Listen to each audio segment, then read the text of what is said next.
नमस्कार मंडळी, आम्ही चाललो होतो प्रोग्राम होता किनवट येथे शनिवार पेठ मदनापूर तालुका किनवट जिल्हा नांदेड. तर लग्न लवकरच होतं त्यामुळे आम्ही घरून लवकरच निघालो होतो.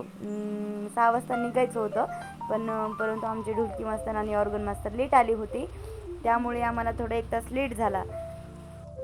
तर आम्ही सर्व मेंबर आता एकत्र आलो आहोत. तरी आता आम्ही इथून निघालो बारडून रिटर्न. आता लग्न होतं 11 वाजून 5 मिनिटाचं, तरी आम्हाला खूप उशीर झाला होता. तरी आम्ही लवकर जाण्याचा प्रयत्न करत होतो. तर बघू आता आपण इथून किती वेळ लागतो आपल्याला जाण्यास. पोहोचायचं होतं तिथे आम्हाला 8:30 वाजता, तरी पण आपण बघू किती वाजेपर्यंत पोहोचत होते. तर आम्ही पोहोचलो मंडळी तिथे आम्ही 9:30 वाजता. तर आम्हाला एक तास लेट झालं. तरी आम्ही तिथे जाऊन डेकोरेशन वगैरे तिथलं पाहिलं. खूप मस्त होतं मंगल कार्यालय. पब्लिक पण येऊन बसली होती. आम्हालाच थोडा लेट झाला त्यामुळे आम्ही मग लवकरच आलेला कार्यक्रम चालू केला. इकडं तिकडं वेळ न घालता. हे बघू शकता तुम्ही किती भारी मंगल कार्यालय आहे. मंगल कार्यालय पण खूप छान होतं. पब्लिक पण छान होती. अजून आली नव्हती, थोडीफार आली होती, थोडी आली नव्हती. तिथं महादेवाचं मंदिर पण होतं. खूप छान मोठं संगीन ग्राउंड होतं. भारी झाडे वगैरे खूप छान. परिसर पण तिथला खूप आवडला. पाण्याची मस्त सोय होती. म्हणजे सगळं कसं व्यवस्थित होतं. त्यामुळे तिथं खूप छान वाटत होतं. मला पण छान वाटत होतं. तुम्ही पण व्हिडिओ पाहून सांगा कसं वाटतं तुम्हाला पण. हा म्हणजे डेकोरेशन वगैरे पण तिथे लवकरच नवरीची एंट्री पण होती. लग्न लवकर होतं त्यामुळे आम्हाला 1 तास लेट झाला होता. मग आता तुम्ही पाहू शकता नवरदेव किती मस्त होते. त्याची जोडी कशी होती. म्हणजे नवरी नवरदेवाची अगदी एक नंबर जोडी होती. एकदम छान दिसत होते. हे बघा आता त्याची एंट्री होत आहे. तर इथून नवरदेवाची एंट्री होत आहे. इथून माझं बोलणं स्टॉप करते आणि आता इथून माझं गाणं सुरू.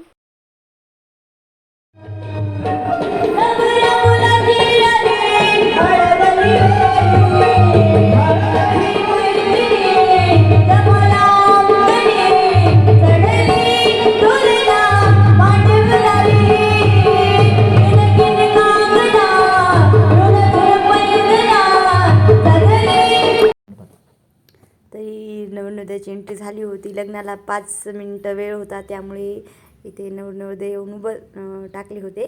तरी हे आमच्याकडे अशी प्रथा म्हणजे नाही, पण मला नवीनच काहीतरी वाटलं म्हणजे की नवरीच्या खांद्यावर साडी द्यायची. तरी बघा तुम्ही पण.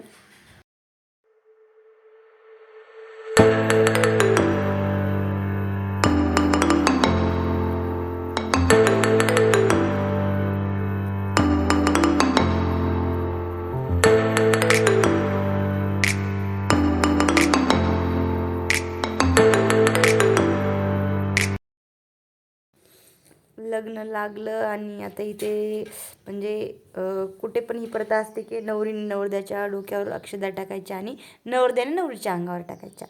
हे परंपरा कुठे पण आहे. तुमच्याकडे आहे की नाही सांगा. आणि आता नवरी हार घालत होते आणि अक्षदा ही नवरीने नवरदेवाच्या डोक्यावर 5 वेळा टाकायच्या आणि नवरदेवाने नवरीच्या डोक्यावर 5 वेळा टाकायच्या. नंतर मग हार घालायचा. हे बघा 5 वेळा नवरदेव टाकतात का नाही तुम्ही पण.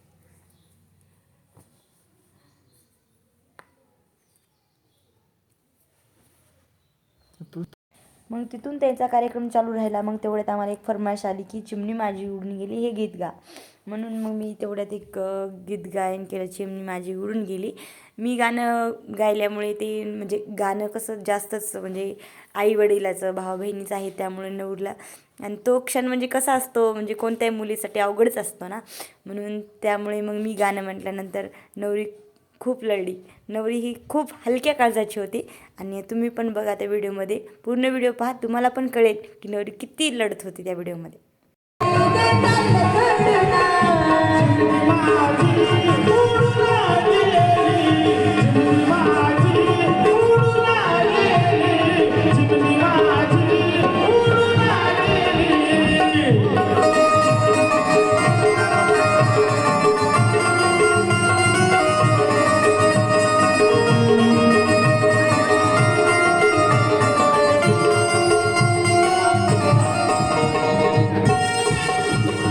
माझा भाव रडतो रडता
तिथे महादेवाची पिंड पण खूप भारी होती, मोठी अशी मस्त नागाचा फळा. हे बघा किती भारी आहे पिंड. मला तर खूप आवडली होती. मी तर छान मस्त फोटो काढले. मी ब्लॉगमध्ये एखादी टाकेन पण फोटो माझी. हे बघा किती भारी आहे. रुद्राक्षाची माळ, ह्या नागाचा फळा, एवढी भारी पिंड होती. मग मी नंतर गेले बाहेरला पण दाखवते. बाहेर पण एक छोटीशी मूर्ती होती महादेवाची. हे बघा पिंडीवर छोटूसा महादेवाची म्हणजे मुकुट होता. मग मी नंतर सर्व मंदिर पाहिले आणि नंदीच्या मंदिराच्या बाहेर आले. मग तिथे एक मोठी अशी नंदी बैलाची अशी मामाची नंदी बैलाची काय म्हणतात ते मूर्ती होती. मग मी तिथून गेले. एक मारुतीचं मंदिर पण होतं. मी नाही मारुतीच्या मंदिरात गेले, पण व्हिडिओ घ्यायला लावला एक. हे बघा मारुतीचे मंदिरसुद्धा होते. मारुतीच्या मंदिरात पण महादेवाच्या पिंडी होत्या. तुळस पण होती तिथे. सगळं काही असं म्हणजे सगळं छान होतं तिथे. मला खूप आवडलं तिथलं वातावरण, झाडं, मस्त पक्ष्यांचा आवाज, गाय आहे. मग आता धरणार.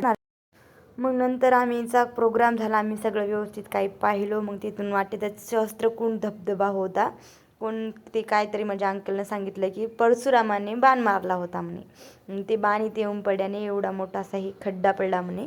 मग तिथून आम्ही बघलो. हे बघा तुम्हाला पण दाखवते आणि मी पण बघते. असं बघा पाणी उन्हाळा असल्यामुळे पाणी तिथे नव्हतं.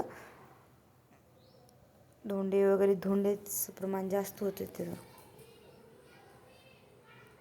बघा पाणी बिलकुलच नव्हतं. पावसाळ्यात छान असते म्हणून पाहायला तिथे. मी पण गेले. आता पावसाळ्यात गेले नाही, उन्हाळ्यात गेले. पावसाळ्यात तुम्ही जा म्हणजे बघण्यासारखं आहे म्हणून आमचा योग लागला. म्हणजे कार्यक्रमाला गेल्यामुळे तिथे पावसाळ्यात खूप छान असते म्हणून पाहायला इथे. तुम्ही पण बघा. अजून इथून मी थोडंसं जवळ जाऊन दाखवते तुम्हाला. इथून येत होते ते जवळून दाखवते. मला तर कसं फिरतच होतं तिथं. म्हणजे उन्हातून आल्या गाडीमध्ये बसल्यामुळे फिरत होतं का त्या धोंड्याकडे बघल्यानं फिरत होतं की. बघा काळे काळे लई ब्लॅक धोंडे होते. त्यामुळं कसं तर फिरत होतं. डोळ्याला अंधार आल्यासारखं वाटत होतं. पाणी थोडंच होतं बघा या खड्ड्यामध्ये. कुठं तरी दिसतंय का पाणी? कुठं दिसत नव्हतं. थोडं दिसत आहे. हे बघा मी एकीकडे होते आणि आमच्या संस्थेची टीम एकीकडे होती.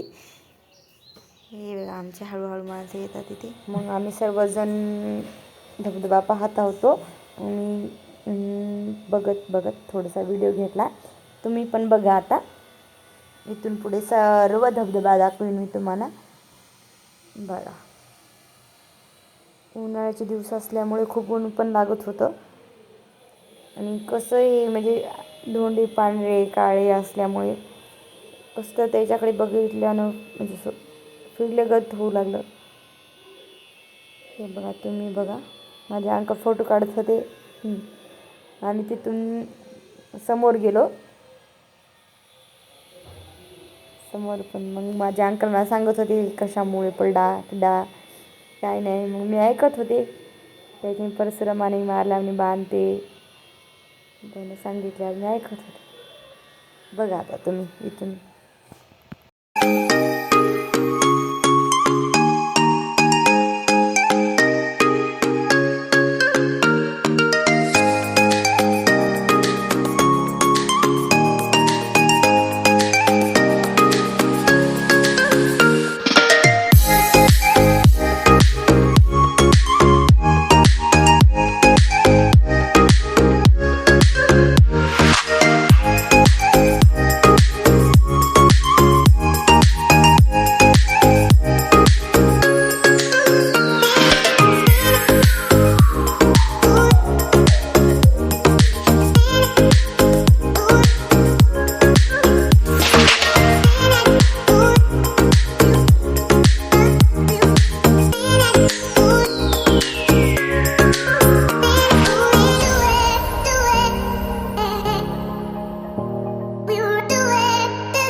तिथेच एक जवळ धबधब्याजवळ एक महादेवाचे मंदिर होते.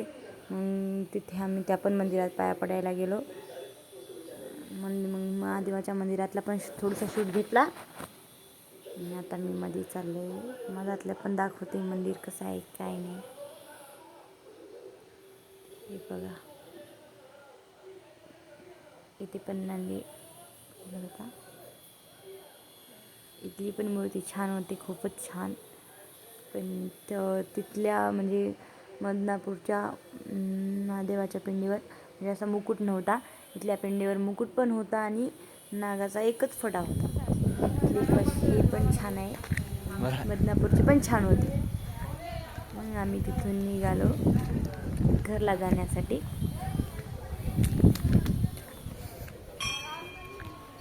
हे बघा, मस्त फिरत होत्या आणि तर थोडंसं झाडाखाली आराम थंड वाऱ्यासाठी थांबल्या, पाणी पिल्या थोडं. आणि तिथून आम्ही निघालो घरला. बाय, पुन्हा भेटूया दुसऱ्या ब्लॉगमध्ये.